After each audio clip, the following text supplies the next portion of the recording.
Good afternoon, everyone. Thank you so much for coming. On behalf of the history team, I pay my respects to the traditional owners of the land on which we're meeting today.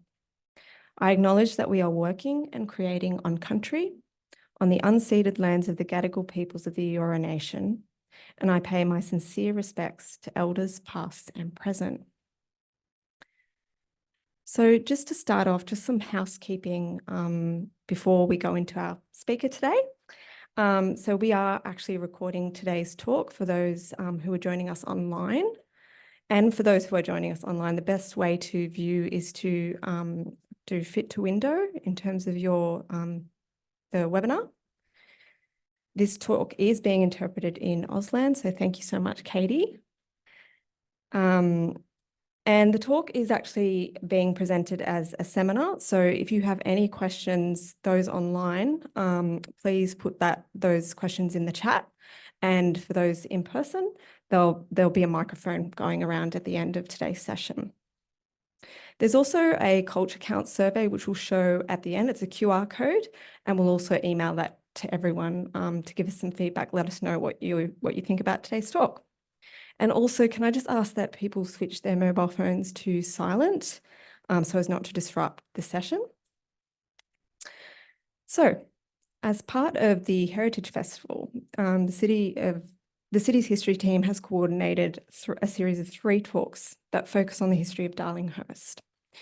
These talks tie in with a recently published book on the history of this suburb called My Darlinghurst, and it was edited by Anna Clerk, Tamsin Peach and Gabrielle Chemis and published by UNSW Press.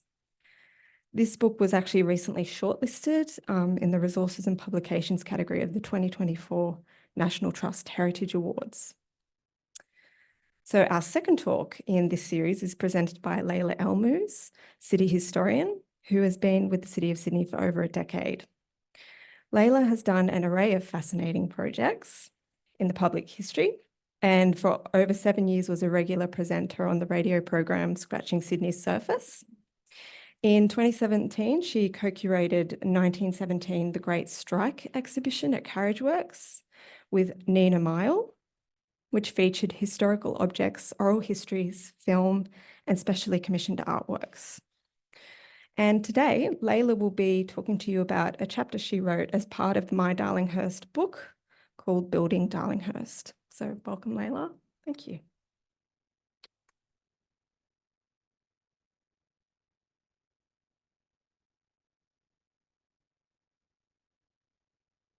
Hi, everyone. Thanks so much for coming today. It's really lovely to see a room full of people to speak to, and welcome everyone who's joining us from home as well.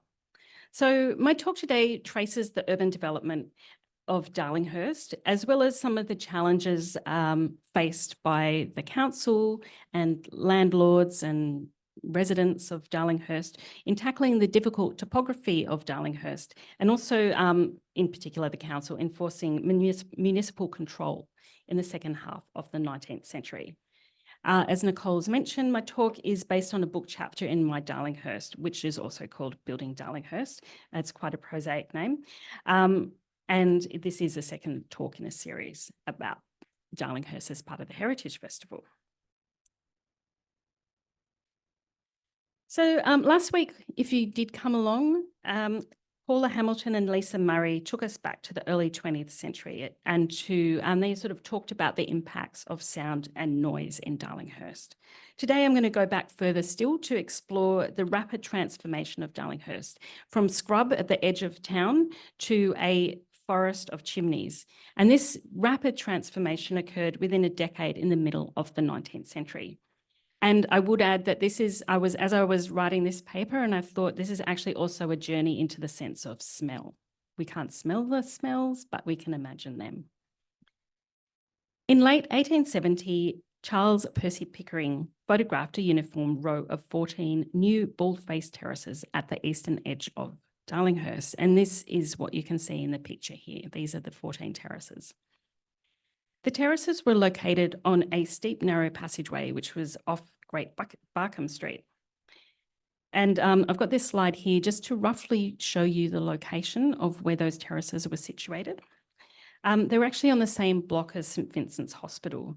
And actually this whole block now is covered by St Vincent's Hospital. So it swallowed all of those buildings up and all of the little tiny streets that you can see here in this map. The terraces were known as French's buildings, and they were named after Edward French. He built them in the late 1860s on part of what was called the former Barkham Glen estate. Edward French was a bootmaker, and he had a shop on nearby Oxford Street. But he was also a speculative builder in Darlinghurst and Paddington, and this is where he lived and worked. And there's actually a beautiful little existing terrace called Rose Terrace, which is actually a little bit tucked behind the corner of Oxford Street and South Dowling Street, which is one of the buildings that or series of buildings that he built in that 1860s period. So James Barnett, who was the New South Wales colonial architect, James Barnett commissioned Charles Pickering to take the photograph of French's Terrace in 1870, along with 169 other photographs of Sydney buildings. These were not residences typically, so there were banks and public buildings and the like. The photos were compiled in an album of Sydney scenes for the London International Exhibition of 1871, and this was at the request of the Secretary of State for the Colonies. So the photographs were intended, and I'm quoting here from the newspapers of the time, to, quote, promote a better understanding of what various classes of immigrants may expect to find in Sydney, and to provide a very truthful idea of the extent, beauty, and architectural magnificence of the city. So this is the photograph of French's buildings that was pasted into the album. And that this photo album was sent to England, and it's now held in the UK archives. And what I really like about this particular reproduction is the detail about the rental amount, which is inscribed underneath the photograph. And the amount was 8 shillings a week. I don't know if that's for the whole terrace or for each, but probably the latter. So the photograph was really intended to show the promise of opportunity for prospective immigrants to Sydney, particularly those with some capital to invest in both bricks and mortar. The new buildings may have also offered hope to its future tenants that their living conditions would be an improvement to the cramped living quarters in Sydney that might have been closer to the city centre or from overseas, similarly. But the promise of a working man's paradise didn't quite live up to the reality. In the year that this photograph was taken, in 1870, the city solicitor had instructions to take proceedings against Edward French for breaches of the Building Act. 4 years later, the Inspector of Nuisances issued summonses to Mr. French, which resulted in fines and repairs. In 1878, the building agent for French's buildings complained to council that unfinished curb, guttering and drainage on Victoria Street meant that tenants couldn't clean the back of their houses. And residents, and I quote here, complain bitterly of stagnant water. Also, they fear severe sickness to arise therefrom. And he also complained that the smell from the drain running from St Vincent's Hospital into Barkham and West Streets is past bearing. The construction of these buildings and the pitfalls that befell them was really characteristic of the rapid development of Darlinghurst in the middle of the 19th century. So just to give a bit of context, Darlinghurst first took off when Governor Ralph Darling granted 17 large villa estates along the spine of what we know today as Potts Point. And these estates were granted in the mainly to Sydney's wealthy elites in the period from 1828 to 1831. This slide here gives you a bit of a sense of that location. This is a panorama which was done by someone, James Mackelhouse in 1830s. An article in the Sydney Gazette in April 1833 recorded that the natural landscape at this area was cleared and was replaced with a scattering of gentlemen's seats and tastefully laid out in gardens. This lofty area was known as Woolloomooloo Hill and also as Woolloomooloo Heights. But Darlinghurst was also in common use to describe it. So today we'd really think of this as being Potts Point or King's Cross, although some also refer to it as Darlinghurst. I mean, what I would also say is that Darlinghurst has traditionally had quite porous boundaries. Sometimes parts of Woolloomooloo might be thought of as part of Darlinghurst, and as we see here, also King's Cross and Potts Point.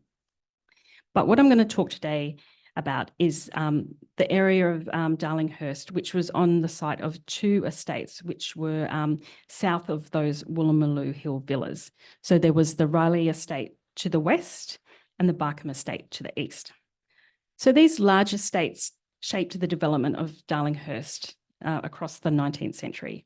And this included street layout and the construction of urban infrastructure, in particular sewerage and water supply. And so the fates of these estates really reveal the patterns and evolution of land management and suburban development in inner city Sydney in the 19th century.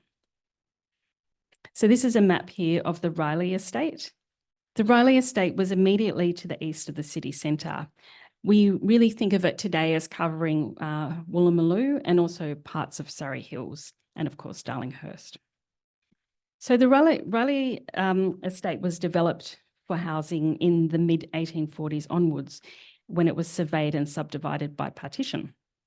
The estate was named for Edward Riley, and he purchased the 100-acre grant inclusive of Woolloomooloo House in 1822. Riley died 3 years later in 1825, but the development of this land for housing was actually hamstrung by disputes over his will, which lasted for over 20 years. In 1841, Thomas Burdekin pressed for subdivision of the estate to recover what was a very large debt from Riley's second son, who was named George. The subdivision came about in 1844, and a raffle actually divided the land equally among Edward Riley's 7 heirs, which included Thomas Burdekin, who had the right to George Riley's share because of the debt. This photograph here is, oh, sorry, not photograph, this painting, watercolour, is shows the Waterloo House and the Riley estate in context in 1818. It didn't really change very much until the 1840s. Geoffrey Mundy, writing in July 1848, recalled that a new suburb had recently sprung up on the Riley estate. When Mundy first arrived in Sydney 2 years before, in 1846, Woolloomooloo House was the only dwelling between the centre of Sydney and those villas I mentioned at Potts Point. Within 2 years, this area between was transformed into what he called a forest of chimneys. Allotments were for sale or were on long-term building leases and were promoted, and I quote, to tradesmen, mechanics and the working classes in general.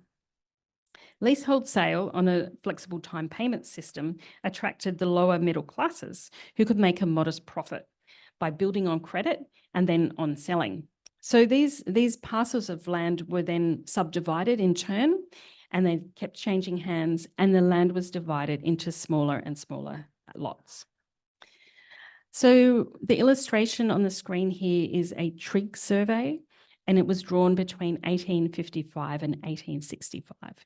It shows how the land within the former Riley estate was carved up and was really built upon from this period in the middle of the 19th century. This is a block that's bounded by William, Burke and Liverpool streets. As you can see, there's a really strong attempt to regulate order through a grid street pattern. Sydney Municipal Council was established in 1842, and this was around the same time that the Riley estate was in the process of being cleared of all the vegetation and then subdivided for housing and sold. So council was responsible for providing physical order on the new municipal area. And actually in this part of Sydney, streets were still in the process of being made, levelled and drained well into the 1850s. We have on file a memo from the city surveyor dated the 26th of October 1854, declaring that the land was, quote, still in a state of nature and that streets and drainage were yet to be formed. Sydney's population almost doubled in this period. In 1860, 2,035 houses were assessed within the Fitzroy ward. I've got what is called a ward map up on the slide deck here. And this shows the Fitzroy ward. It's actually coloured in green, and it was sort of, depending on how you're looking at, further to the right of the image. The ward covered present-day Woolloomooloo and Darlinghurst and parts of Surrey Hills. A report from the health officer recorded that the houses in this, the 2,035 houses, were recently built and were exceedingly good, but drainage is bad. The council was really unprepared to meet the demands for urban infrastructure, which were fuelled by this rapid housing development. Under the City Corporation Act, council had to provide a freshwater supply, build public roads, and provide common sewers. Responsibility to form streets, and then also build drains and pipes through private land for stormwater runoff and sewage was in the hand of the landowners. Once this infrastructure was built, however, then the council took over the maintenance and repair. This split between public and private responsibility meant that the provision of sewerage and drainage was uncoordinated, it was piecemeal, and it was reactive. Also, council had limited funds and also limited authority to carry out any wholesale change. So residents really relied on petitions and letters of complaint to bring issues to the attention of the mayor, the aldermen, and also the council staff.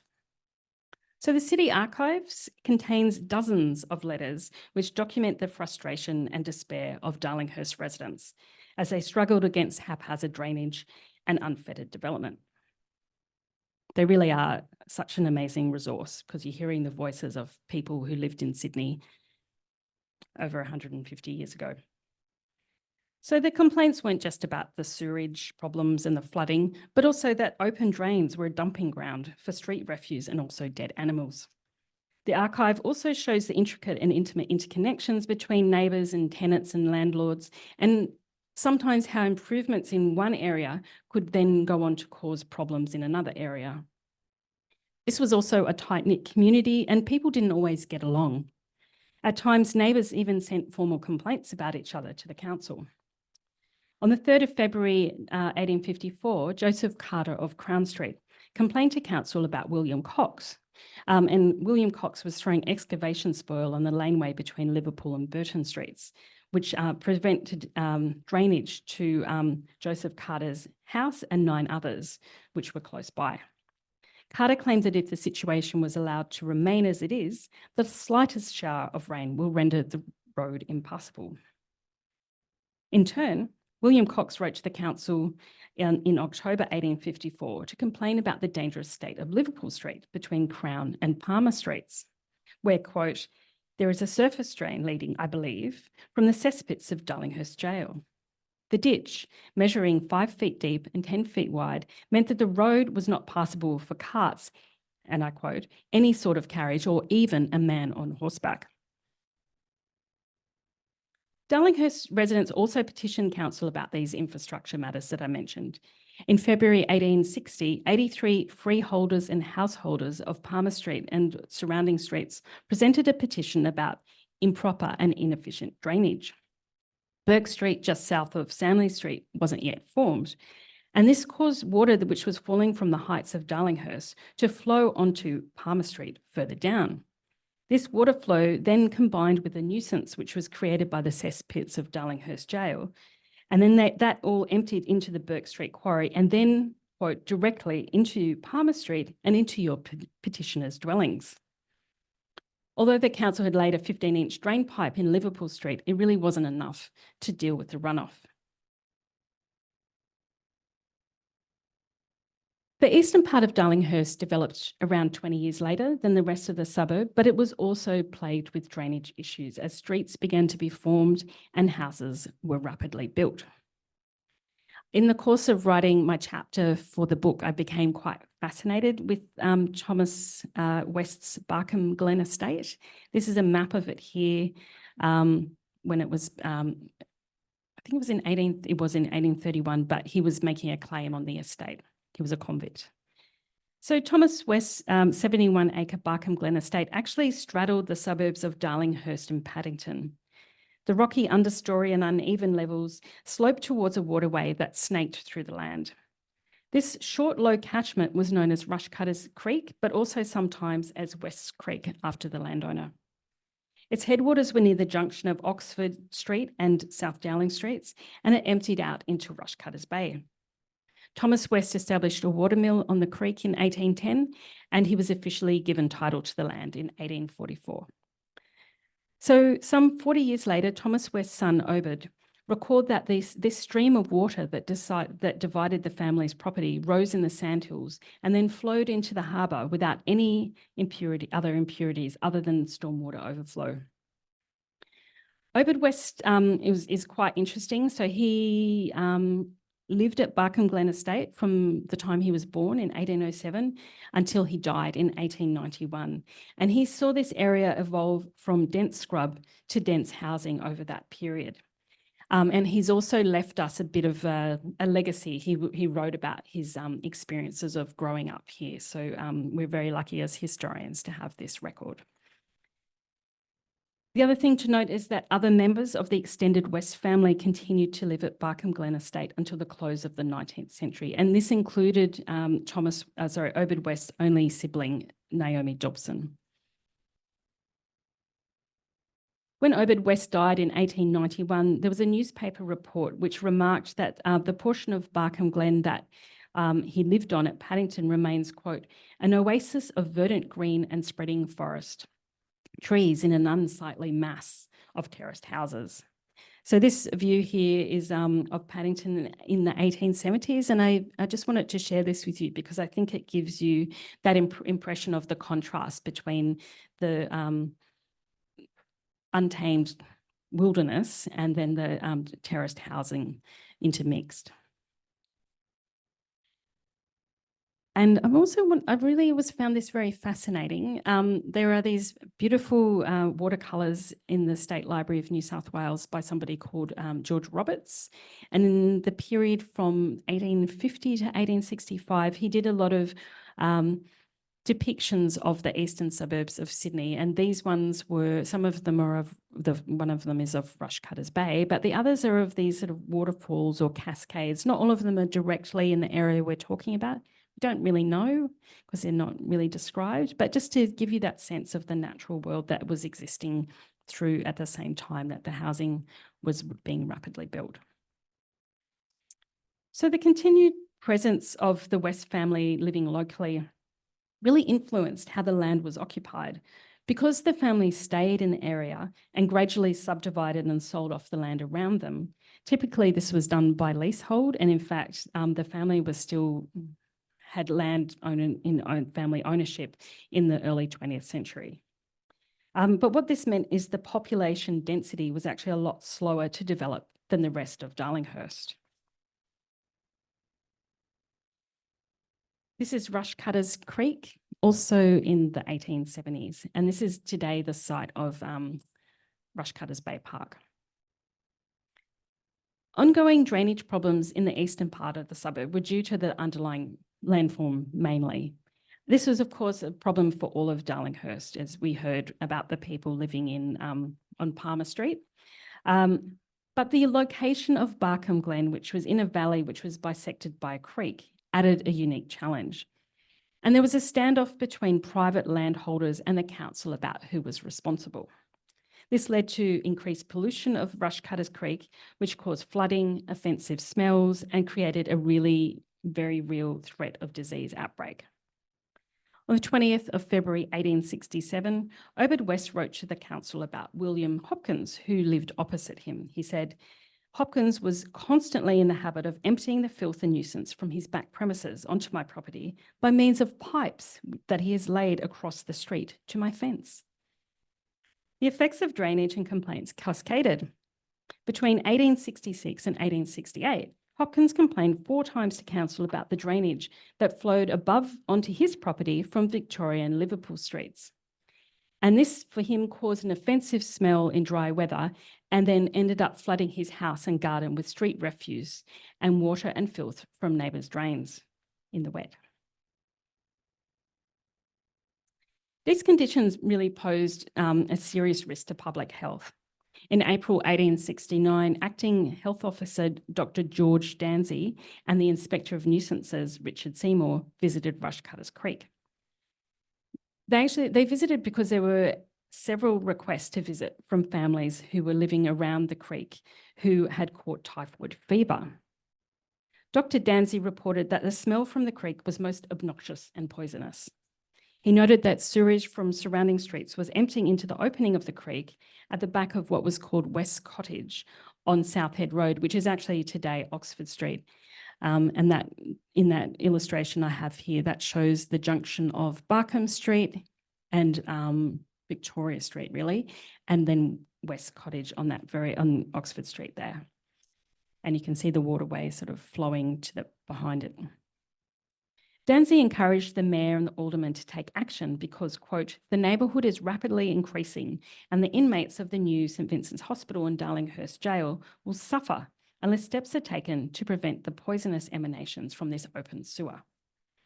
Obed West put an ad in the Sydney Morning Herald on the 8th of April 1871, and he cautioned anyone from emptying closets or any other filthy matter into Rushcutters Creek. 4 days later, he wrote to the mayor about the accumulation of nuisances, the result of municipal drainage works constructed for the convenience for residents to the westward and southward of Barkham Glen. So West, in his letter, also complained about residents in nearby dwellings who turned their soap suds and kitchen refuse into my brook, as well as chemicals from, there was actually an iceworks in this area as well. So the chemicals from the iceworks, which had destroyed his eels, which I thought was a nice note, and created foul smells. The next day, Richard Seymour, the Inspector of Nuisances, inspected around 70 houses in Darlinghurst and part of Surrey Hills, which had water closets or toilets, which were connected to the sewer, which discharged into the watercourse. On the 8th of June 1871, the city solicitor Richard Driver advised the town clerk that Obed West had, quote, sustained very considerable damage by the deposit of filth and sewage conducted to his lands by the corporation drains. Corporation is another word for the Municipal Council. Driver strongly encouraged the laying down of a sewer through West's premises to Rushcutters Bay to avoid legal action by West to recover heavy damages. In the following years, Obed West twice threatened legal action about the improper connection of a portion of the city drainage with the watercourse that was running through his property. On the 5th of April, 1876, the Evening News reported that council had started work to abate, quote, a nuisance that has long been obnoxious to inhabitants of Barkham Street and the houses about the head of Barkham Glen. And this was done by diverting part of the watercourse into large diameter pipes. Politics was personal in this period. So James Green was a local businessman who was elected to council in 1869. Green served for a period of 15 years until 1883. Alderman Green, as a alderman, regularly walked through the streets of Fitzroy Ward and lobbied on behalf of his constituents to improve the area. In February 1882, Green sent this memo that we see here on the slide to the mayor on behalf of the residents of Barkham Street, who have, quote, complained most bitterly about the abominable smell arising from the holes in the broken gutter stones past Liverpool southward. Green asked for the matter to be resolved quickly to stop your humble servant getting blown up every time he gets about that way. The New South Wales Board of Water Supply and Sewerage was created in 1880, and the Department of Public Works started building the Bondi Ocean Sewer Outfall, which was part of a wider sewerage network planned for Sydney. The new board took over the responsibilities for water supply and sewerage from Sydney Municipal Council. In 1882, the Inspector of Nuisances, Richard Seymour, again visited Rushcutters Creek, reporting that it had, quote, become nothing less than a common open sewer, receiving the drainage from some hundreds of houses, including St Vincent's Hospital, and the putrid matter that can always be seen flowing down in large quantities, and the smell that arises from it is disgusting in the extreme. Mary Ann Brown of Great Barkham Street wrote to the council in February 1886 about, quote, the fearful stink arising from that stinking dirty creek which divides the city from Paddington. She claimed that typhoid fever and all kinds of sickness is prevalent in this neighbourhood. And then if the Inspector of Nuisances would look down this street at night, he would get a dose of stink that would do him all his life. It was, she said, very hard for a poor woman to see her children sicken one by one and not be able to rise the window and give them a little air. The Bondi Ocean outfall sewer was completed 3 years later in 1889, but then it took another 15 years for it to be connected to the sewer at Rushcutters Bay. It was really only when a property owner was elected to council that coordinated action occurred. So Obed West's son, Thomas John, was elected to Sydney Municipal Council in 1900. He was also coincidentally on the Paddington Council. In February 1901, Alderman West accompanied the city surveyor and the head of the Water and Sewerage Board, or the head engineer rather, of the Water and Sewerage Board on a site visit to Rushcutters Creek. And it was decided to recommend, quote, the construction of 4 additional gullies and that the inlets to existing gullies at Liverpool Street East and Barkham Street be enlarged. The works were intended to reduce congestion and to provide for quicker discharge of stormwater in times of heavy rain. It wasn't until 1904 that Rushcutters Bay low-level sewage pumping station was completed and connected. And that's a photo here of the pumping station, which is heritage listed and is still in situ, and also of the sewerage scheme in 1889, showing that, I guess, the path out to the ocean, which is where all our sewage went until, I think, the 1980s, which is nice. So this brief snapshot, or the other thing I will just say is that for anyone wondering where Rushcutters Creek is now, it's actually Boundary Street. So if anyone knows Darlinghurst at all, there's a very windy street called Boundary Street, which goes down to the bay, and that is actually follows the exact course of the river. So, and it's pretty remarkable that you have that sort of tangible reminder in the landscape of that watercourse. So this brief snapshot of the ongoing challenges of urban development in inner Sydney in the 19th century Sydney, I guess it was really emblematic of the challenges that the council faced in trying to manage urban growth across the municipal area. There are 4 drivers that really explain the 19th century built environment that we still see today in Darlinghurst. So these are the way that the council was empowered to deal with sewerage and drainage and how that changed over time, how and when the land was subdivided, the topography, and the big spike in population, particularly in the 1850s and 60s. Into the 20th century, Darlinghurst became an enclave of affordable housing for working class people. And this was because of its high density and also its location within walking distance of the city. It wasn't a working man's or investor's dream anymore, but it became a working class neighbourhood. Thank you.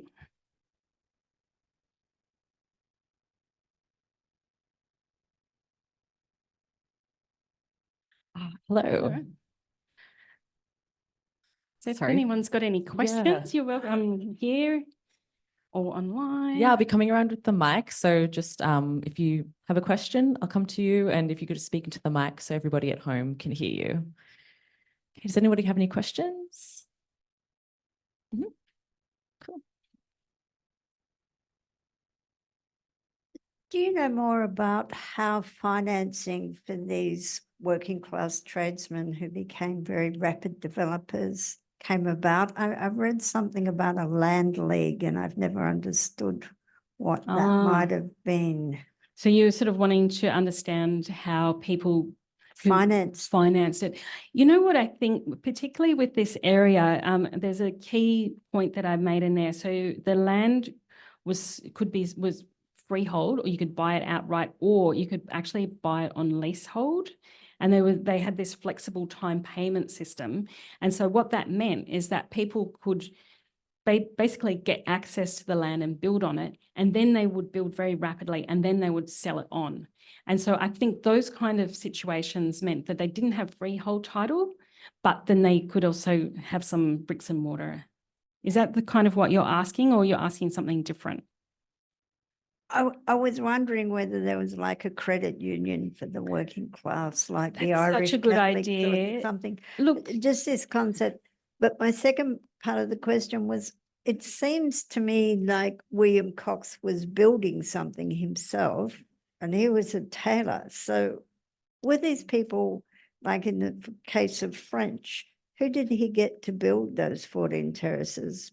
So French was quite interesting. I went into a bit of a rabbit hole with him, and he built quite a lot of things, but he also was quite successful businessman with his boots. And so when you look for advertising, he was always advertising the sale of his boots. He had 2 shops actually on Oxford Street, and then that meant he would have had capital. I mean, it would have been when we say a speculative builder, like a lot of people weren't successful, like it was a risky business. And as you can see from the example of the buildings that he built, like they looked great in the photograph, but they weren't maybe that great for the people that lived in them. So, look, your question is really interesting about banks and lending, and I don't actually know the answer to that. But there were sort of associations of, depending on, I guess what we're talking about here is business people. They're not necessarily working class in the same way, like they've got some sort of capital in a sense. But yeah, it's a good question. And there were building societies, I think, that would have had some maybe funding avenues. But I'm not a banking historian, so I'm not 100% sure. Okay, and if you have any questions and you're joining us online, just pop them in the Q&A function. I think we had another question over here. Yeah, you mentioned that Boundary Street follows the course of Brushcutters Creek. Where does the creek go today? Because I assume the water is still flowing. Yeah, so there's actually, I think there was a little hint in there. There was about the watercourse being diverted into large diameter pipes. And so basically, like a lot of watercourses in Sydney, is underground now. And if you go to Rushgatters Bay Park, there is a bridge which is sort of I did a heritage report on it like 15 years ago, so I know it's there. And it's actually a beautiful stone arch bridge. Doesn't really look like it now. I think it's part of the freeway system. But that is where the water comes out. So there is actually a place where the water sort of enters into the bay there still, but it's all via pipes now. I'll just give you the mic. You still see the creek there when you walk around the park? Yeah, you can. Yeah, it's still in evidence there. It sort of bisects the park, I think, right, doesn't yeah, it? goes as far as the road. Yeah, it's a canal. Yeah.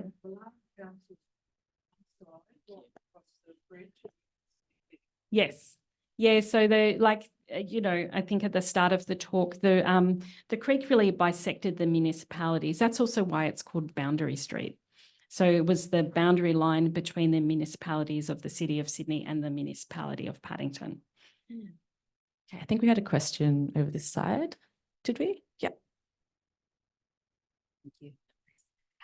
Thanks very much. We find this fascinating. We live on the corner of Riley and Liverpool, and we bought the book, and it's the interactive maps that you put up online are very interesting, seeing what was there before the apartment block we live in. Are you going to do some more work on that online mapping of Liverpool? At the moment it's Liverpool Street, but are you going to expand that? Well, my colleague Nicole Karma at the back here actually developed that resource, and that she can probably tell you a little bit about that and the extent of it. Thank you. And she's going to talk about it next week. Yes, I'll be talking about that project next week. So if you can, please join. But I did have to restrict the scope of that project because I think initially there was talk about doing all of Darlinghurst. But what I discovered was that, and it's based on what's called the assessment books, which is part of the City Archives. If no one's ever heard of them, have a look at them. They're a fantastic resource in terms of understanding the structures and the people that used to live on these streets. And what I discovered was in the period between 1848 and 1948, so a 100-year period, there were over 4,000 entries just for Liverpool Street alone. So I decided to just focus on the one street. Liverpool Street. Yeah. Okay, we do have a question from online. So we have, where exactly is Thomas West Cottage today? I think it's basically, there was this really quite remarkable hotel, which was right on the corner there. There's a little park, which is called Three Saints Reserve. and it's a little bit of open space. And then behind that, you've got St. Vincent's Hospital. So the road, where the roads join, it comes to this sort of quite sharp peak. And then that is really where the cottage was situated, as far as I can tell. But it is hard sometimes. The thing to say is, like, when I was walking around this area as well, so I was fascinated what happened to the topography. And in some areas, like, you can't even see where the slope of the street is because the land has been built up so much. But one place that you can actually see that sort of divide in the levels is actually just behind St. Vincent's Hospital. There's the Cutler Walk.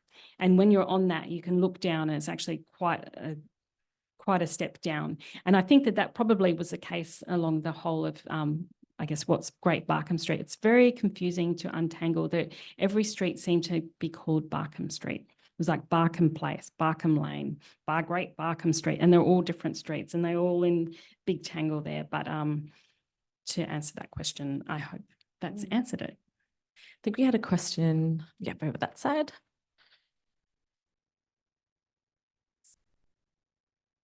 I'd like to ask who these councillors were and who elected them, what was their job description, and were they that corrupt and stupid, or why?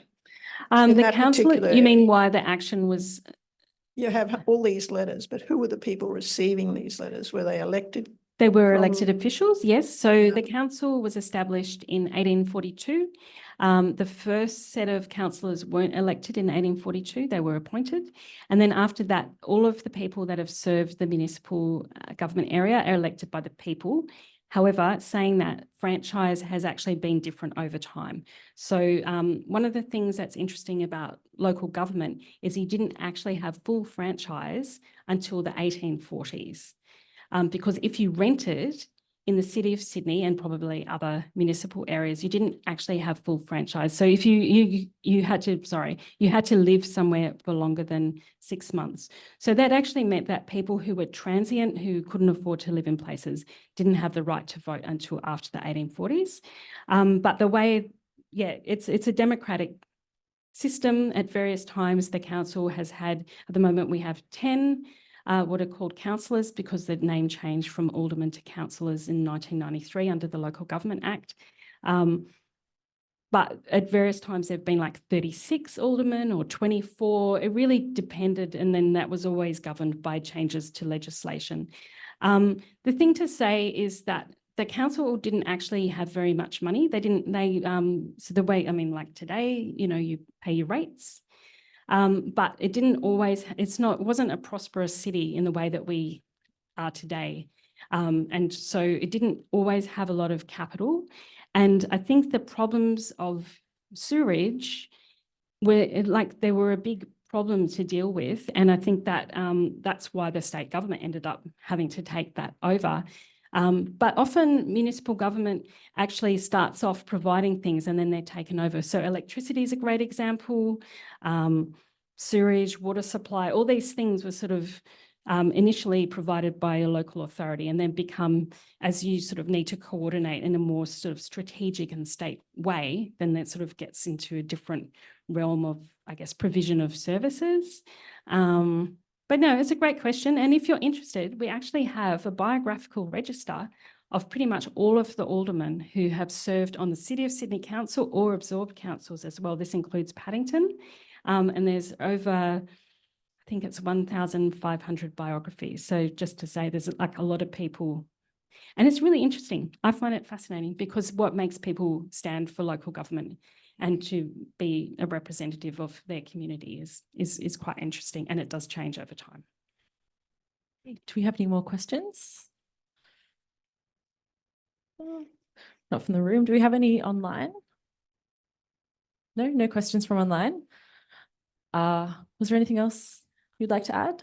No, I'd just like to say thank you everyone for coming along. Are you going to talk about the talk next week? Would you like me to do You're it? more than welcome to. I don't mind. We are the third talk. Thank you.